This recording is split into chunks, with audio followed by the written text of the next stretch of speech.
Are you interested in understanding GLP-1 medications like Ozempic, Wegovy, or Mounjaro?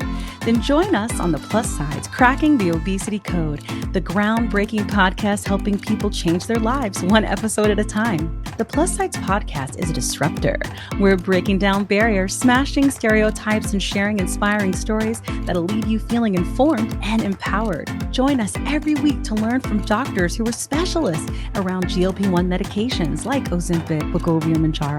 They'll provide you with science and facts to validate these incredible stories. But that's not all. We'll also bring you the voices of the GLP-1 Mounjaro TikTok community, real people who face the challenges of obesity-related diseases and disorders and discovered the incredible plus sides of GLP-1 medications. Our episodes are filled with heartwarming stories, laughter, and moments of triumph. You'll connect with our amazing community members who are reclaiming their health and experiencing their fullest lives. Are you ready to embark on a journey of discovery and empowerment? Tune in to the Plus Sides Cracking the Obesity Code, and together we'll change the narrative around obesity and end the stigma.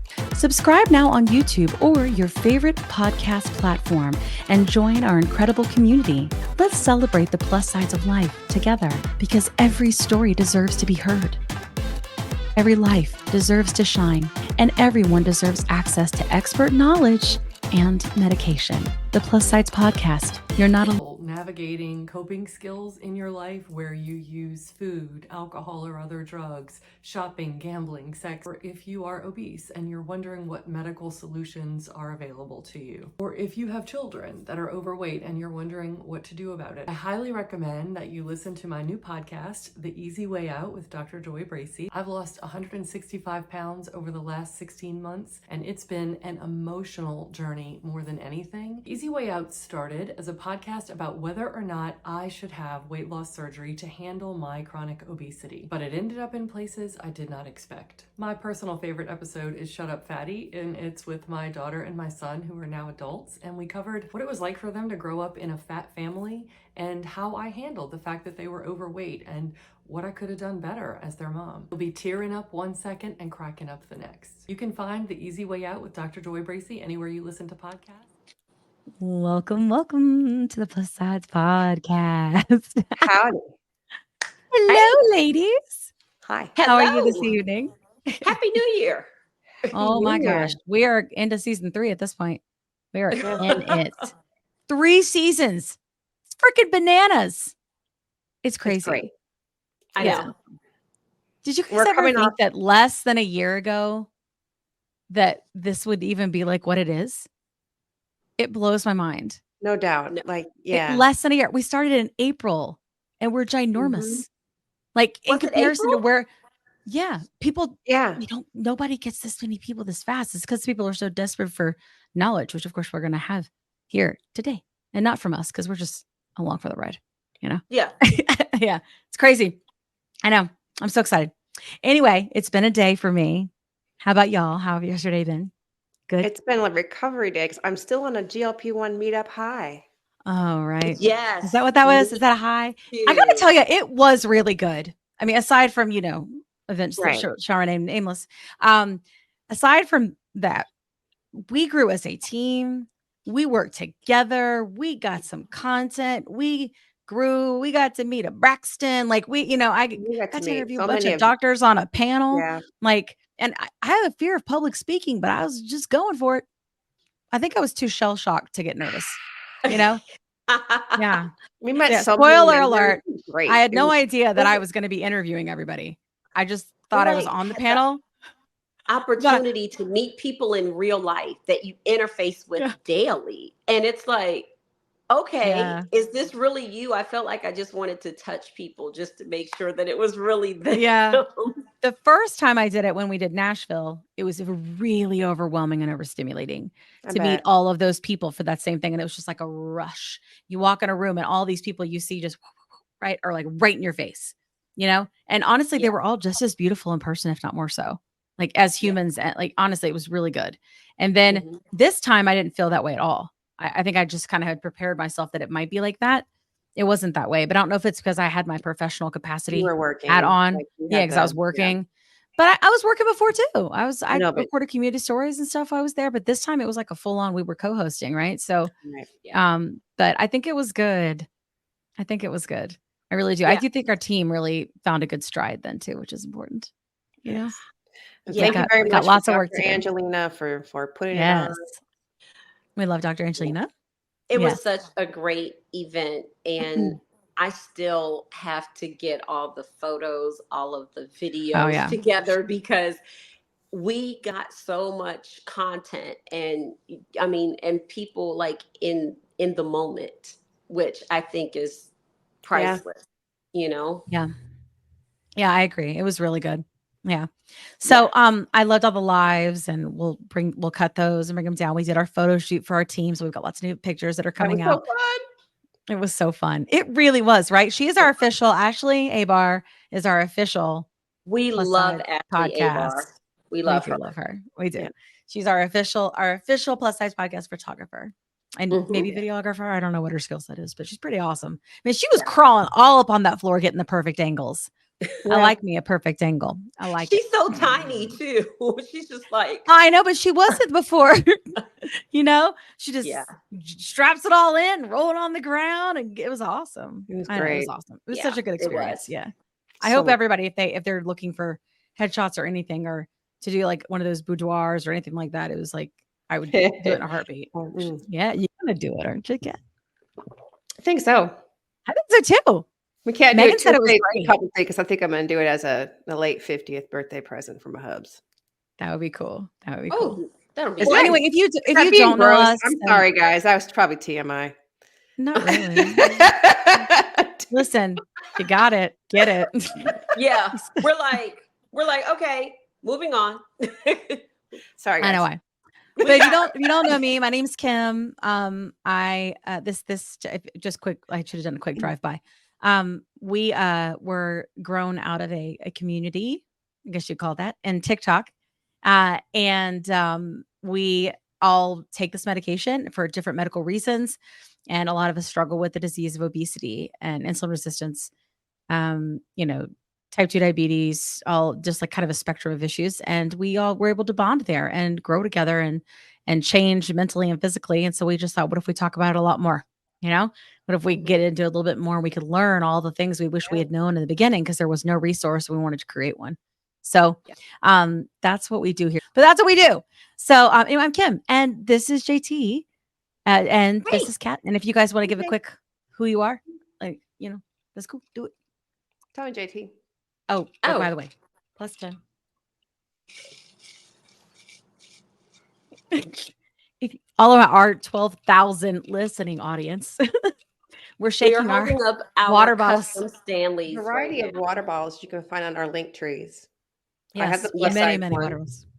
Plus size Mm-hmm. water bottle, and we have the Stanley that's in the shape of the Mounjaro, and on the thing. But you just have to be that. It could be Zep. They have Zep bound all the things, but we have plus 10 for $10 off, and it will help support the Yep. podcast. Yep. Yes, it does. Yes, What it about you, does. Kat? Who are you? What you do? Hey, What about you, JT? Tell I'm me. Kat. Hey, I would Kat. say, like, I am the resident, I guess, fitty enthusiast. Do you know what? Speaking of, so I just been doing like baby workouts all weekend because of the meetup. Yeah. My first day back, 450 rides at my cycle bar this morning. I've been since 2021. I've taken 450 classes. That's the Whoa. thing. But I almost died on the bike today. This It's is been Really? like weekend. 4 or 5 days since I've done a spin class, and I think, oh yeah, but It's a it lot. felt good to be back on the Well, saddle, you're our favorite fat fitty. Taking it back. Kat's taking right? back the fat. She likes to take back the fat word. Fat fitty. Right, fat What about fitty. you, JT? Who Fat are you? fitty. What you doing? How are you? Who are you? I am just a sky goddess that loves Biscoff Batty. And Sky goddess. I am a sky goddess that loves Biscoff Baddies, that is a Biscoff Batty, and just happen to have a thing called type 2 diabetes, obesity, and Sjogren's. But who's counting? Yeah, Nobody. sure. Why not? Yeah. Nobody's looking. Yeah. And just happy that we're talking about all the things with Yeah. health, wellness, and these medications. Yeah. Me too. That's right. We're here to help people. We are so glad that you are here with us, and we hope that you will Yes. learn some stuff today. We have our community guest, Claire, that I'm going to invite in. And then after that, we have paired, if you don't know much about it, we always try to back up all of our stories and experiencings. We try to validate it with facts, science, and data because we're trying to change things. We really, really are, which we want more affordable access to medications. And we want to try to remove the stigma because it's straight trash. And we're about done. So without further ado, I'd like to invite our special community guest. Hey, Claire. I'm doing special effects. How you looking Claire. fabulous. Come on, Lord. I know. Doesn't she look wonderful? Thank you She so does. much. You're welcome. How are you feeling? I'm great. I'm just Good. happy to be here with you lovely ladies, just trying to help do my very, very small part in breaking the stigma of obesity. Well, we're really glad to have you. You do a lot. So if you guys don't follow Claire, she is for sure one of my top favorite creators. I literally talk about her like in lives. Like, if you're not following Claire, you should follow her. You should follow Claire. This is you, right? Claire Bear Blackheart. Yes. That's you on Yes, TikTok, right? that's my Okay, good. handle. Yep. Yeah. I don't even know because I just have you as Claire. Yes. She is incredibly funny, kind, and entertaining. So if you are not following her, you need to. We're gonna put a link in the show notes so they can just go straight to your TikTok because they should. It's awesome. You're awesome. I love you. So glad you're here. It took too long. It did. I don't know. You're hard nut to crack. I'll get you. You know, the stars had to align. The stars had to align. They did. All right. So what we usually do, Claire, is and don't like feel nervous. Everything's cool. It's just me. It's just us. We're just hanging, just tell us a little bit about your story. Like, I've seen a lot of your videos talking about your story. It touches me to my core, and just, it's unfiltered, uncut. Like, we're not going to change anything, unless you're like, take that out because I farted, I'm just going to leave it in. So Such a boy mom. I love it. Huge boy mom. Such a boy mom. I know. Facts. So what we'll do is we'll just be quiet and give you the stage so you can take the space. Okay. Okay. Don't be too quiet. If it gets quiet, you got to jump in. Okay. Of course.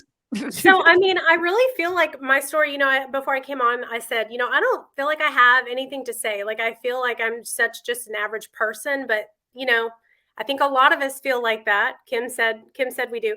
I think a lot of us think that we are not anything special. And maybe that's exactly why this might help somebody to hear.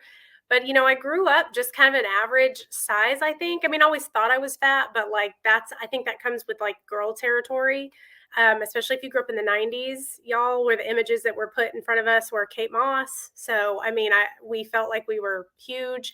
But it wasn't until I was an adult that I was actually obese. And my family was, my mother's side of the family was also heavy. And I basically battled in every way that I could. And it was a lot of restricting, trying to join programs. My mother was in Nutrisystem, and I think I tried to steal some of her little foods. It was like special chips and things like that, but she didn't want me to be part of that because she was trying to give me this like healthy, body image and diet. But me and my brother would go and sit at these Nutrisystem meetings with her, and she would buy us McDonald's, and we'd sit in the hallway while she would go in and have these meetings and have this like special food she'd bring home, and she would have it like in a separate cabinet. And I don't know if that set the tone for me. I don't know. I was little, I was still eating Happy Meals, but in my head, I was like, I must have internalized like, this is what we're going to do. We're going to worry about our weight in this way. And then when I was in my, early 20s, I joined Weight Watchers with her, and we would go and weigh in every week. And at some point I reached a lifetime, a goal member, a lifetime member. They asked me to be a leader of Weight Watchers I think I was 22. And, I had no business at 22 being a Weight Watchers leader, to be honest. I mean, that's crazy. I said no because I knew that I didn't know how to lead women in what they eat. You know what I mean? So it didn't take long to gain that weight back because there was something in me that just Y'all, I mean, I know that you ladies can probably understand, but if you haven't struggled with what we call food noise or obesity, this might not make sense to you, but there was a beast within me that there is no denying. I mean, there's that, it's a hormonal drive that you cannot ignore. And so when I would come home ravenous, it didn't matter how hard I white knuckled it, it would win. So you could compare that to addiction, to drugs, alcohol, sex, whatever you want to compare it to. But it was something that I could not beat. And so that restriction, it never lasted long. I would do the yo-yo, lose some, gain some, lose some, gain some. And that repeated for years and years and years. And when I had my daughters, that didn't make it easier to have two little girls and working full time. I mean, then it just continued to pile on, and I got bigger and I got bigger. And finally I hit like the highest weight I've ever been. And I'm like, I got to do something about this. And then my mom died. She was only 55, and it was heart related, and she was heavy. I'm like, does this have to do with her weight? I need to do something for myself. Went to the doctors. I tried Contrave, if you've heard of Contrave. I tried phentermine bunches of times. And the thing is, I will say about phentermine is it worked for a month, and then it stopped working. It was not effective anymore. I know a lot of people have side effects with phentermine, but it did. I liked phentermine for the time that it worked for me. And so I would get down a little bit, I would get up, and then I would get down a little bit, and then I get up. And I recently opened my MyFitnessPal app, and I could see 12 years of data. Literally, it was a of data where I'm like up and down and up and down. I started tracking on that app when it was popular 12 years ago when my daughter was born. And it is crazy to see, like, literally just beating myself down, like trying to restrict, restrict, gain, restrict, gain, restrict, gain. And then in my little chart, you can see a sharp drop off where I started GLP-1 medication, and I got lower than I have ever gotten. And in that time, I had done everything. I had gotten so hardcore into running. I ran a marathon. I ran many half marathons. I would get up at 4:00 in the morning because it's a lifetime of being told, don't be lazy, get up, go run, stop being a lazy ass. So that's what I did. I bought all the shoes, all the compression socks, and I ran my happy fat ass around my neighborhood until I could outrun everybody that I knew, but I was still sitting at over 200 pounds. It does, took a long time to understand that the moving component is actually a very small component when it comes to your actual weight. But I went through that. I've been through the ups and the downs, and I have only in the last year become, finally in my adult life, under 200 pounds. And it was all GLP medication. And this was, between I had a loss of my husband in that time. My husband died 10 years ago next month. So you couple that, the stress of grief, the stress of raising daughters by yourself.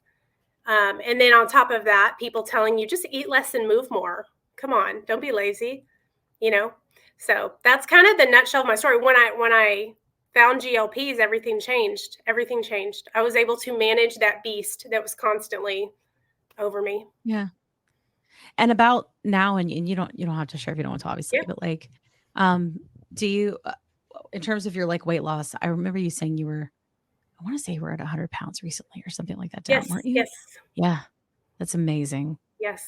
And how are you? I think people want to know, like, from us that have been at it for even about 18 months now, right? Too. You also? 15 15? months I've been on GLP. So I Yeah. just hit 100 pounds, 101 pounds. Yeah. That's amazing. Yeah. Me too. That's interesting. Yeah. So that's so cool. I mean, I think people are asking me a lot right now, and I'm still very, very far from any kind of maintenance, but like, how do you feel about that? I mean, we've seen like some data show different things. We've seen some people in our community, are doing okay, right? That have come off of it. How do you feel about that? Honestly, maintenance scares me to death because I think it does probably look different for everybody, just like the medication looks different for everybody. Some people don't ever have to go past 7.5 or 10 milligrams, and they're able to stretch out their doses. And other people are chilling on 15 milligrams. And, even to me in my head, I can't even imagine being on 15 because I haven't had to get there, and to me, I'm like, I don't think I'll ever. I have my saying to myself is it ends at 10. I don't think I'll ever have to go above 10 milligrams because I have some 10, it works well. And I'm in a range where I would consider it maintenance. Like I'm within that decade, those pounds. Yeah.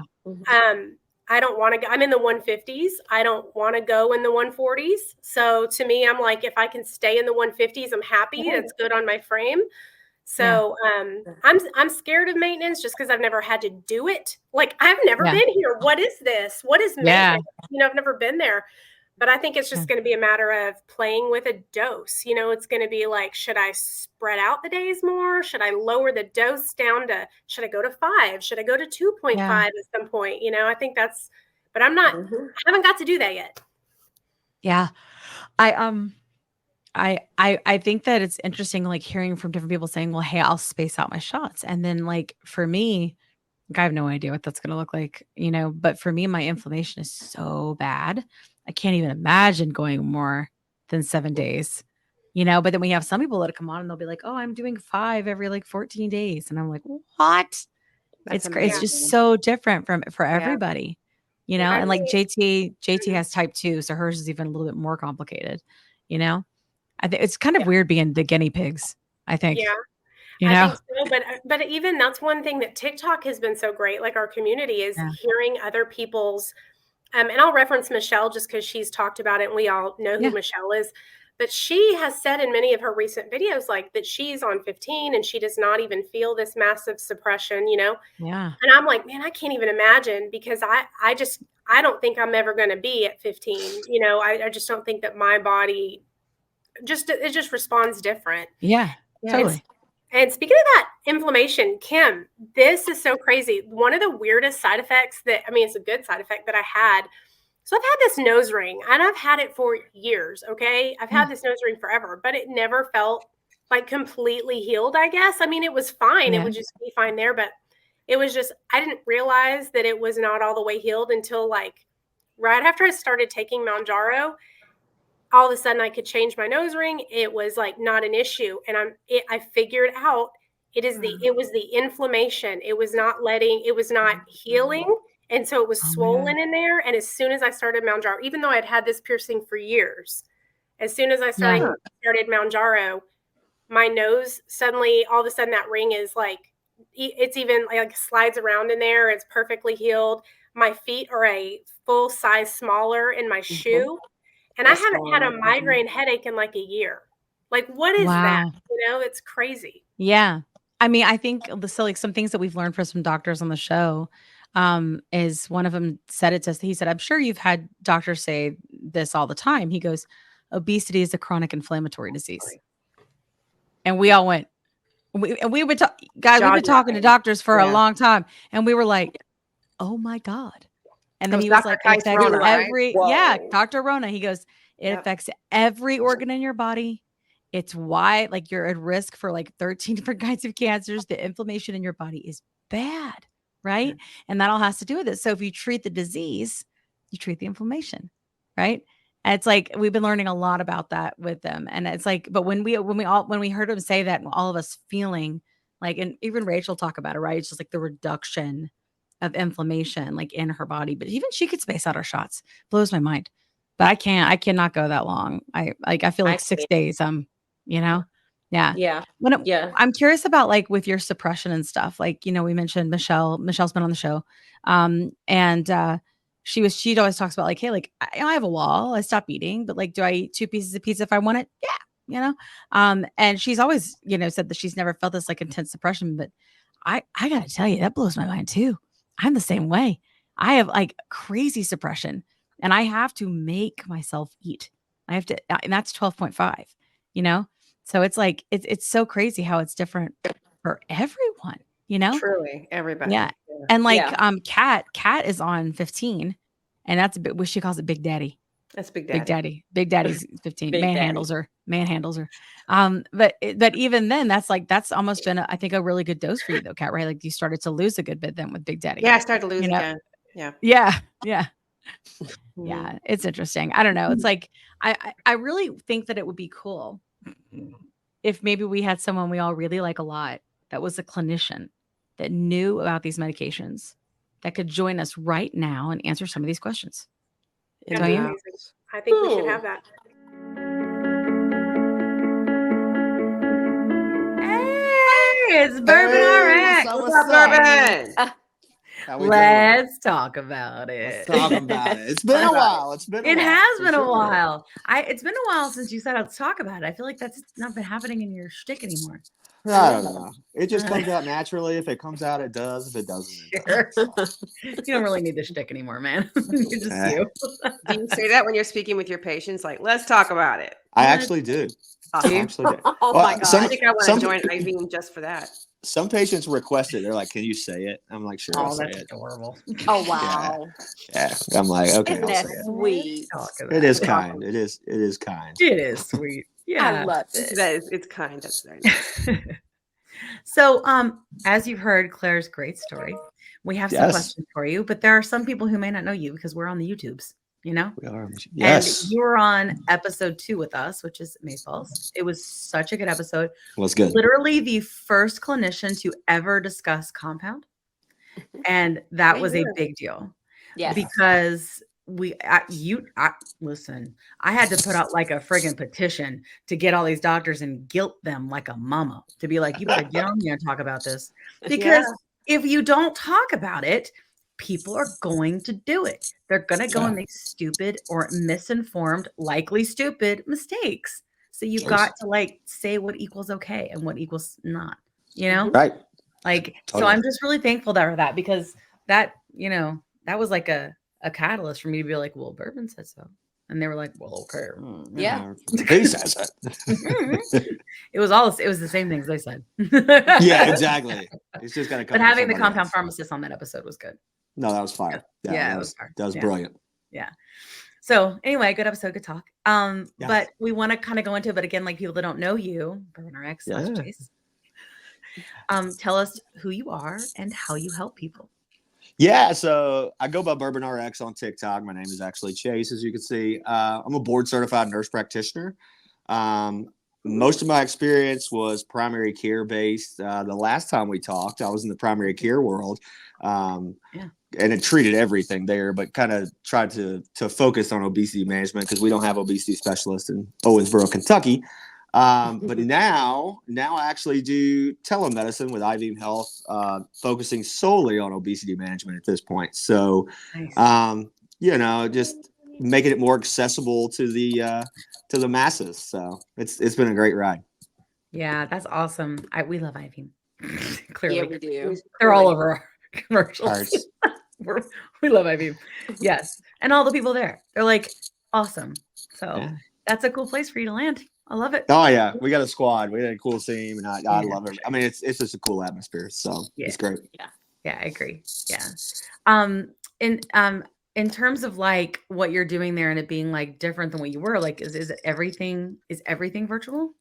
Everything is virtual. Yeah. I mean, so right now IVM does 49 states, not Mississippi because of Mississippi laws, but I mainly see like the Southeast. So Georgia, Kentucky, South Carolina, Virginia, randomly Oklahoma. I know that's not the South. Don't crucify me, but Oklahoma and Texas. So those are the states that I personally service. That's cool. Okay. Yeah, it's legit. Awesome. It's very fun. It's legit. Yes, man. Yeah. All right. So listen, I just went into a song lyric. Sorry. I'm really sorry. Random. It's been a long weekend. Okay. So I'm we've drinking. already done it. It's not alive. It's been quite a year for GLP-1 therapies, right? And pharmaceuticals. What are some of the things that you would see coming down the pipeline for this year and 2025? Well, I can hope that coverage increases. I think it's increasing, day by day. I mean, some insurances are pulling back and some are going forward. Hopefully, new medications, retatrutide, is in studies right now. I fully expect like 25, maybe 2026 that will come out. Probably 26 to be fair, but hopefully more access. It's things are changing. One cool thing I saw on Twitter, there's a bunch of New Jersey physicians that have banded together to make put together a bill as far as prior authorizations are concerned. And I'm pretty sure it passed in New Jersey. So you have a 24-hour turnaround. There has to be transparency. The insurance companies have to say who they're denying and why. And and when you do peer-to-peers, you have to speak to a provider that is in that specialty. Not just random, like not an ophthalmologist, right? For instance. Right. Yeah. For Okay. state healthcare or like I think it's all of New Jersey. I think it's all of New Jersey. Yeah, it just came out. I saw it on Twitter yesterday. Yeah. So I heard there was something bubbling in New Jersey, but I didn't. I do remember that. I'm not familiar with. That's big. Yeah. So hopefully that'll be a big change in 2024. Hopefully that kind of spreads throughout the U.S. for transparency on PAs. It makes it a little easier, and accessibility grows. Hopefully. Yeah. Yeah. Yeah. We shall see. We shall see. I think it'll take legislation, Oh, it's Yeah. And if we see this in one state, I think we'll start to see it in other states. That's usually how it works. It's a very litigious country. And Kentucky will get it last because we're the slowest state in the United States. I'm not sure. I don't Texas. know about that one. Texas might have. Texas is pretty slow. That's true. Yeah. You're right. But they do have a huge healthcare system. Like there's like all the big things are in Texas, because everything's big in Texas. True that. They don't like nurse practitioners in Texas. I can tell you that. What? Really? They don't. Yeah, the medical association hates them. Yeah. What? I would never practice there. No. Yeah. It's very restrictive. And that's ridiculous. There's not enough doctors. We need that. That's and PAs. I agree. Yeah. Tell them. Wow. Do you hear me, Texas? I can already see the comments. Yeah. I can see the comments. And I'm a Texas hater now or something like that. So. Oh yeah. That's on TikTok, on YouTube. Don't come after me. Yeah, it's just something for them. Do not come at me, bro. Do not come at me. Don't come at me, bro. The Mayo Clinic is getting into telehealth now. So do you see this becoming more and more common in the GLP-1 landscape? Yeah, absolutely. And I think it's twofold. It's the fact that there's a very limited amount of obesity management physicians, like board certified in obesity management. I want to say it's like 6,500 in the entire United States. And there's a lot of primary cares that just aren't familiar with GLP-1s.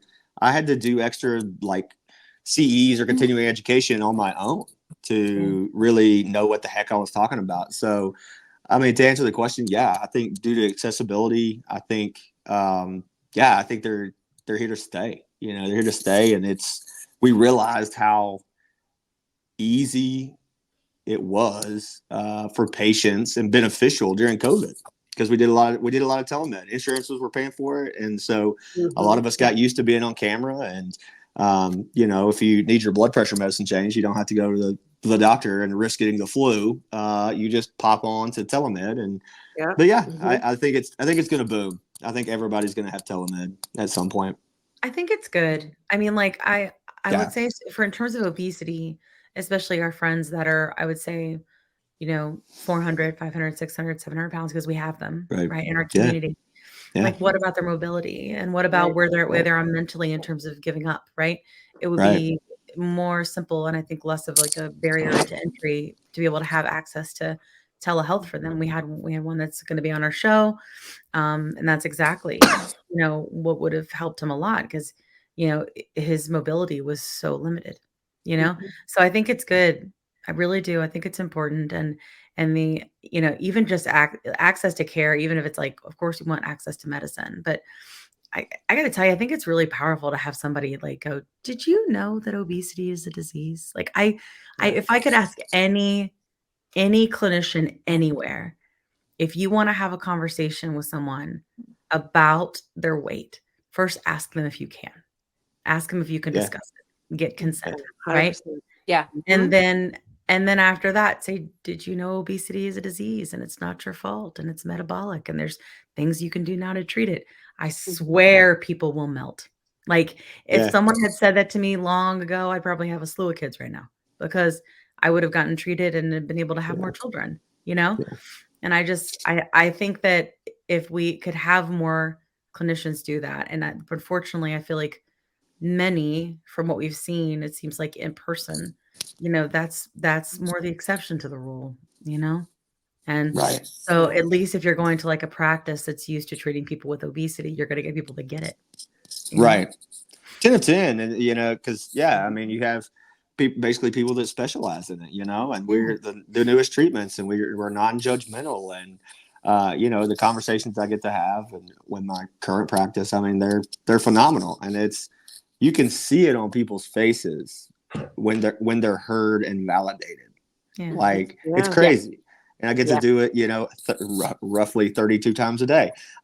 So Wow. a lot of patients. Yeah, I'm booked out for the next like 6 weeks. But Whoa. Yeah, it's nuts. Don't get sick.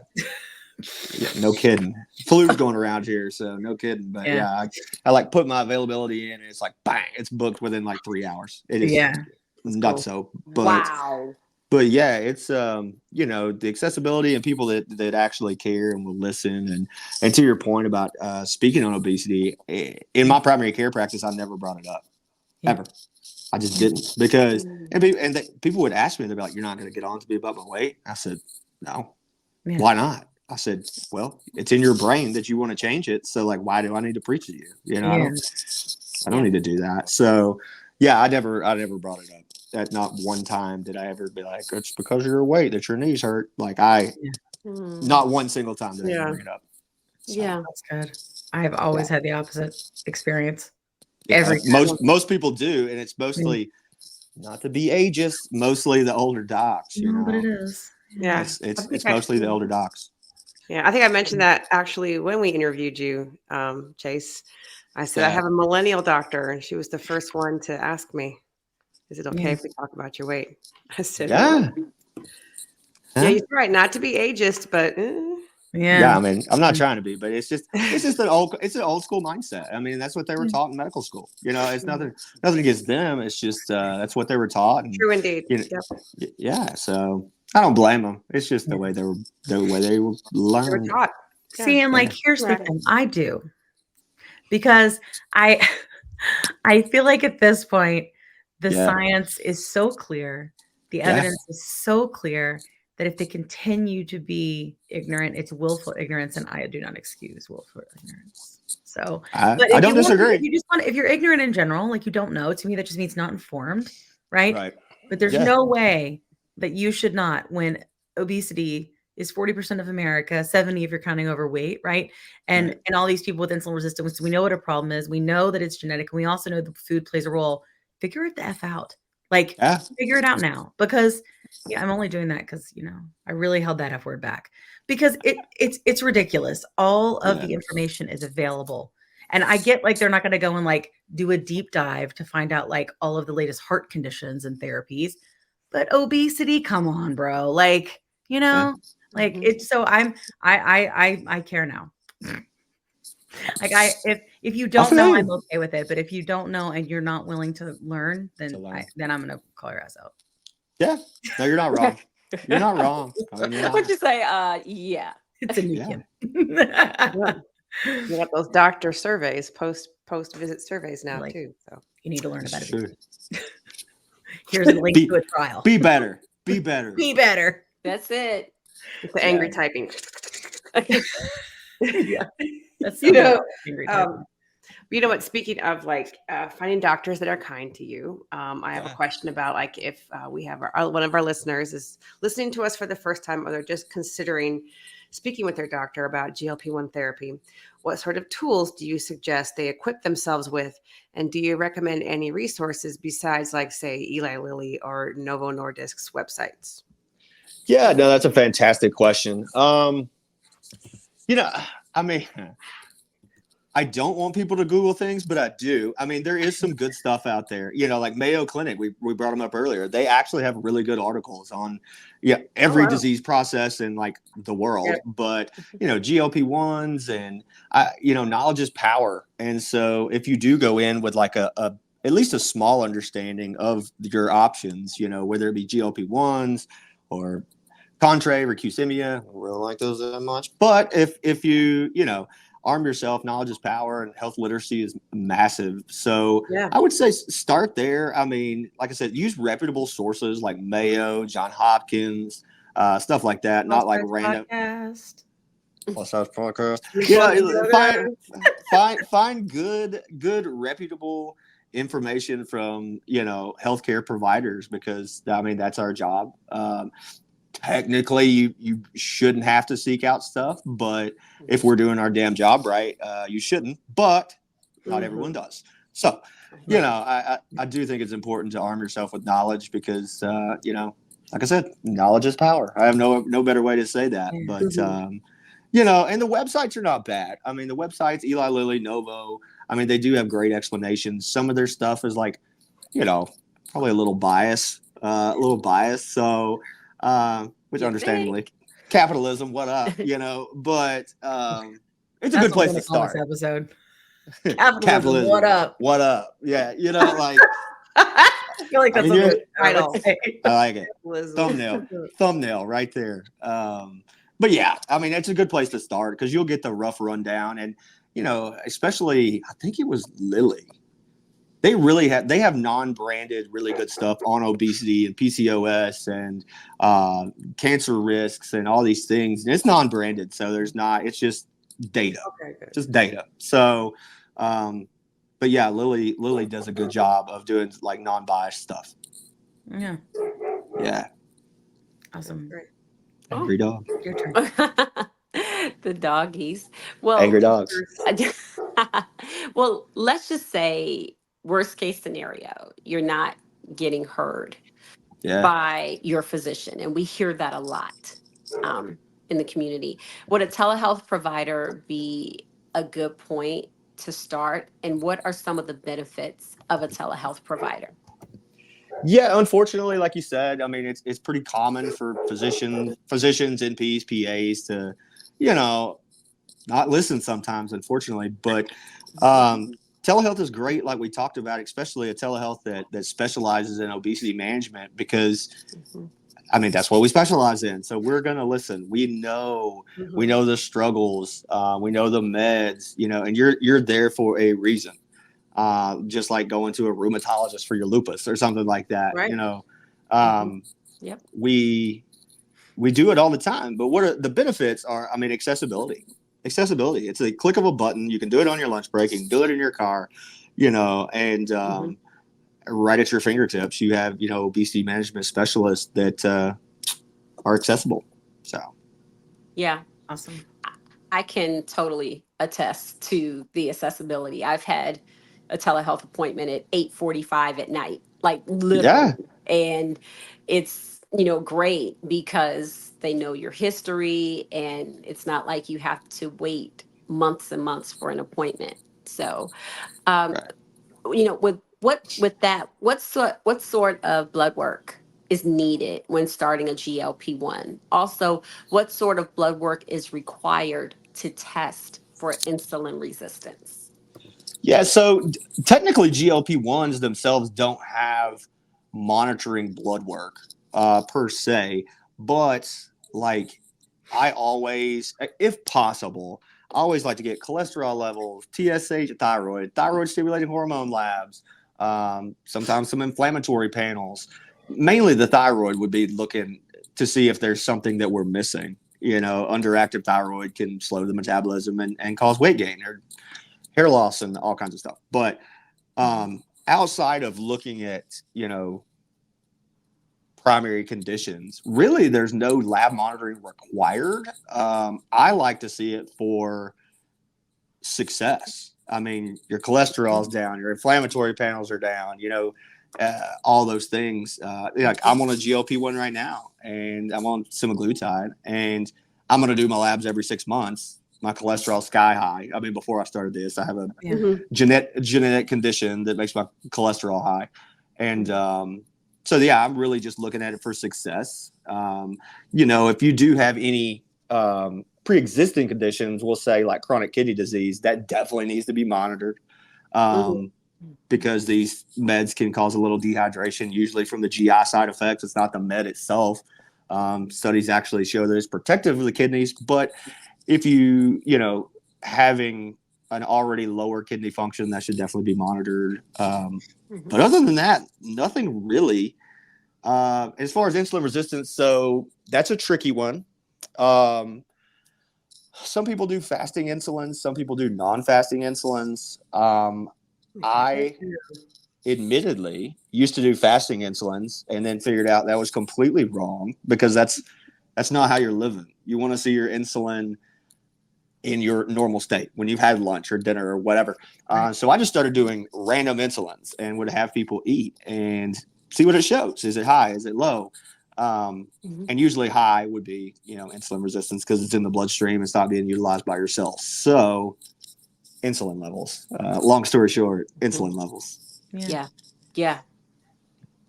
Can you gauge an A1C from insulin levels, or do you have to do fasting glucose for that? So A1C is actually a 3-month average. So if you're like specifically looking for diabetes or prediabetes or whatnot, you can definitely get a fasting glucose or a non-fasting glucose. But depending on what you're looking at, but the A1C is a 3-month average. So it doesn't matter if you're fasting or not. You can just you can draw that thing whenever. Okay. Good enough. GLP-1 medications like Ozempic, Wegovy, or Mounjaro? Then join us on the Plus Sides, Cracking the Obesity Code, the groundbreaking podcast helping people change their lives one episode at a time. The Plus Sides podcast is a disruptor. We're breaking down barriers, smashing stereotypes, and sharing inspiring stories that'll leave you feeling informed and empowered. Join us every week to learn from doctors who are specialists around GLP-1 medications like Ozempic, Wegovy, or Mounjaro. They'll provide you with science and facts to validate these incredible stories. But that's not all. We'll also bring you the voices of the GLP-1 Mounjaro TikTok community, real people who face the challenges of obesity-related diseases and disorders and discovered the incredible plus sides of GLP-1 medications. Our episodes are filled with heartwarming stories, laughter, and moments of triumph. You'll connect with our amazing community members who are reclaiming their health and experiencing their fullest lives. Are you ready to embark on a journey of discovery and empowerment? Tune in to the Plus Sides, Cracking the Obesity Code, and together we'll change the narrative around obesity and end the stigma. Subscribe now on YouTube or your favorite podcast platform and join our incredible community. Let's celebrate the plus sides of life together, because every story deserves to be heard. Every life deserves to shine, and everyone deserves access to expert knowledge and medication. The Plus Sides Podcast. You're not alone. It's not your fault.